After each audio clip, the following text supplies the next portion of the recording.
سلامونه دوستانو، ښه راغلاست. جاوید خان یم. امید لرم چې ټول به روغ جوړ. دوستانو، تاسو ته به معلومات وي که نه به وي. ځینې پروګرامونه چې تاسو په خپل موبایل کې انسټال کړئ یا ځینې اپلیکیشنې چې تاسو په خپل موبایل کې انسټال کړئ، هغه په پټه یا په مخفي ډول باندې ستاسو د موبایل ډیټا یوزیج کوي.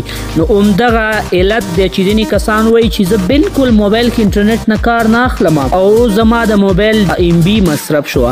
نو هغه داسې وي چې ځینې سافټویر ستاسو د موبایل ډیټا په پټ ډول باندې په مرموز ډول باندې مصرفوي.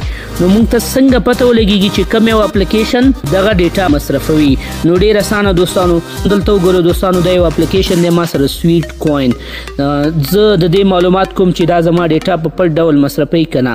نو تاسو به داسې دلته ټپ کوئ، دا به داسې ونیسئ، بیا به راشئ ایپ انفو ته، د دې معلوماتو ته به راشئ او دلته به راشئ موبایل ډیټا برخې ته. دلته وګورئ دوستانو، یو فارګراوند یوزیج دی، مطلب کله چې تاسو دا پروګرام را خلاص کړئ نو هغه وخت کې دا ډیټا مصرفوي. او بل بیکګراوند دی چې دا تاسو را خلاص کړی هم نه وي، په پټ ډول باندې ستاسو ډیټا دا مصرفوي. نو موږ دا بیکګراوند ډیټا څنګه کولی شو د دې بند کړو؟ نو داسې اسانه ده دوستانو. دلته وګورئ الاو بیکګراوند ډیټا یوزیج.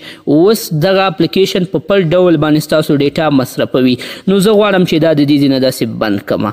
نو دا به بیا نور نشي کولی چې زموږ ستاسو ډیټا په پټ ډول باندې دا مصرف کړي یا غلا کړي. امید ده دوستانو چې ویډیو به مو خوښه شوې وي.